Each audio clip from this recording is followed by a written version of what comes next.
Oke, sambil menunggu juga kehadiran narasumber kita berikutnya, ini ada Mas Faisal Assegaf, mungkin kita awali terlebih dahulu dengan Mas Sofwan ya.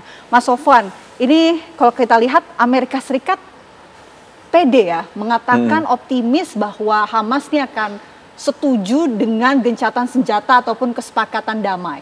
Padahal sampai saat ini juga belum ada keputusan gitu. Tapi melihat optimisme Amerika Serikat sebetulnya apa sih yang terjadi? Iya, pertama penting untuk mengingat bahwa aksi militer yang dilakukan oleh Israel ini adalah sesuatu yang memang hanya bisa dilakukan dan dimungkinkan ketika dia mendapatkan dukungan dari Amerika Serikat. Sehingga ketika Donald Trump ini memang memiliki intensi untuk menghadirkan ceasefire atau gencatan senjata, sebenarnya dia memang memiliki daya tawar, terutama kepada Israel sebenarnya justru. Karena sebenarnya ada 3 faktor yang membuat gencatan senjata ini sekarang menjadi lebih mungkin daripada pada awal tahun kemarin. Faktor pertama adalah war fatigue. Jadi masyarakat Israel itu secara umum saya kira melihat bahwa perang yang dilakukan di Gaza atau genosida kalau kita melihat dari sisi hukum internasional itu tidak jelas ujungnya. Bahkan kemarin kita misalnya mendengar kabar mengenai seorang tentara yang kemudian membakar diri karena trauma perangnya. Kita masih melihat bahwa ujung perangnya ini belum kelihatan. Sampai sekarang masih ada perang. Jadi ada war fatigue dari masyarakat Israel. Kemudian yang kedua, Netanyahu itu baru saja mendapatkan leverage di atas pesaing politik domestiknya, dan termasuk juga pada peserta koalisi domestik yang selama ini menjadi hambatan bagi dia untuk keluar dari Gaza gitu. Jadi kalau misalnya kalau kita ingat kemarin waktu dia gencatan senjata yang pertama, itu ada satu menterinya yang mengundurkan diri kan, Itamar Ben-Gvir. Itamar Ben-Gvir mundur karena kecewa dengan keputusan Netanyahu untuk menyepakati gencatan senjata, yang kita ingat waktu itu juga dipaksa oleh Donald Trump. Kita ingat bagaimana Donald Trump kemudian mengirim Witkoff, Witkoff kemudian mau bicara sama Netanyahu mau menghindar, tapi Witkoff maksa untuk ketemu, akhirnya kemudian terjadilah gencatan senjata itu. Tapi Itamar Ben-Gvir mundur.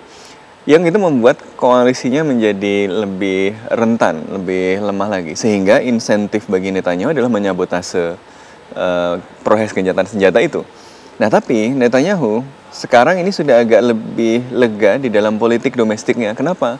Karena dia baru saja bisa mengklaim kemenangan historis dengan memaksa Amerika Serikat untuk ikut menyerang Iran kan, dengan mengebom situs nuklir Iran yang 3 itu kan. Natanz, Isfahan, dan satu lagi yang paling besar ya. Yang itu kemudian menghadirkan kemenangan, setidaknya narasi kemenangan dari Netanyahu dan membuat dia memiliki leverage yang lebih tinggi di dalam politik domestik untuk bisa, saya sudah cukup nih, saya sudah menang. Soalnya kalau nggak ngomong begitu, nanti dia akan dikritik. Ketiga, ya memang ketergantungan pada Amerika Serikat. Kalau Donald Trump mau ini berhenti, ini bisa berhenti. Gitu. Setidaknya dari sisi Israel. Jadi problemnya sekarang tinggal deal teknisnya soal gencatan senjatanya seperti apa, dan the day afternya, jadi setelah kalau gencatan senjatanya itu selesai dan negosiasinya selesai, pemerintahan seperti apa yang akan muncul di Gaza. Itu yang juga menjadi pertanyaan ya, karena kita semua ingin perdamaian dan juga gencatan senjata dalam perundingan ini bisa terwujud untuk membantu warga Gaza di sana. Tapi kita ingin tahu Mas Faisal Assegaf yang sudah bergabung bersama kami di Pengamat Timur Tengah. Mas Faisal, jika nanti gencatan senjata akan terwujud, Gaza ini akan seperti apa sih Mas? Dengan kondisi yang sudah hancur saat ini. Kalau lihat masa depan Gaza setelah perang itu, kalau saya melihat ada 3 skenario. Yang pertama, kalau gencatan senjata terjadi, itu sifatnya sementara. Karena kita lihat perang 2008, Desember 2008 sampai Januari 2009, kemudian pecah perang 3 tahun lagi 2012. 2012 ke 2014 artinya gencatan senjata cuma 2 tahun. 2014 ke 2021 7 tahun. Nah 2021 sampai 7 Oktober 2023 itu juga 2 tahun.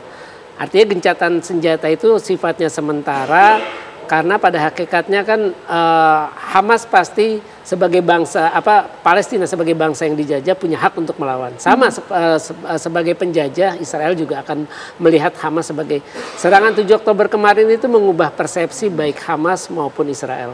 Hamas melihat bahwa Israel tidak sekuat seperti digembar-gemborkan. Artinya bisa ditembus lewat serangan 7 Oktober 2023. Nah sebaliknya Israel akan melihat bahwa selama masih ada Hamas di Gaza, maka ini adalah ancaman nyata bagi keamanan dan eksistensi Israel. Jadi gencatan senjata itu hanya jeda perang. Kemudian skenario kedua adalah kalau memang skenario kedua itu adalah perang berlangsung terus-menerus. Kenapa perang bisa berlangsung terus-menerus? Pertama yaitu tadi karena persepsinya sudah berubah. Dengan Hamas bisa bertahan melakukan perang sampai sekarang setahun, 3 bulan lagi 2 tahun, itu kan mengekspos, membuka kedok bahwa ada standar ganda nih yang dilakukan Amerika dengan sekutunya terhadap kemanusiaan. Standar ganda terhadap penerapan hukum internasional dan piagam PBB. Ketika mereka warga Israel yang tewas sekitar 1.200 itu atau 250 lebih yang menjadi tawanan itu adalah mereka berhak membela diri dengan itu. Bagaimana dengan puluhan ribu warga Palestina yang sekarang jadi korban? 57.000 lebih sudah menjadi korban. Nah itu kan seperti itu. Nah yang kedua ini kan dengan perang yang terus berlangsung lama, terus juga diakui terjadi genosida, terus juga ICC sudah mengeluarkan surat perintah penangkapan kepada 3 pemimpin Hamas, tapi 3-3-nya sudah tewas, Yahya Sinwar, Muhammad Daif, dan Ismail Haniyah. Tinggal 2 yang masih hidup, yakni Perdana Menteri Ismail Haniyah sama mantan Menteri Pertahanan Yoav Galan. Itu kan makin merusak pamor Israel. Kita tahu Israel terpojok dalam diplomasi internasional. Orang-orang Israel juga mulai dibenci. Terakhir di Malaga pemilik restoran mengusir. Terus juga Yayasan Hind Rajab dibentuk pada Januari kalau nggak salah tahun lalu. Itu juga sudah mulai mengejar para tentara Israel yang pernah bertugas atau perwira yang pernah bertugas. Artinya semakin lama perang, Israel akan terpojok di pamornya. Kemudian juga mereka punya tekanan domestik baik militer, terus juga ekonomi, termasuk juga politik. Walaupun tadi disebutkan memang sekarang Netanyahu cukup kuat dengan dukungan dari Itamar Ben-Gvir, tapi mereka itu kan ada tekanan bahwa ini ada sandera yang harus dibebaskan. Selain juga mereka mengalami defisit, terus secara militer saya pernah menulis, jadi semakin terbuka bahwa pemerintahan Netanyahu juga berbohong kepada rakyatnya.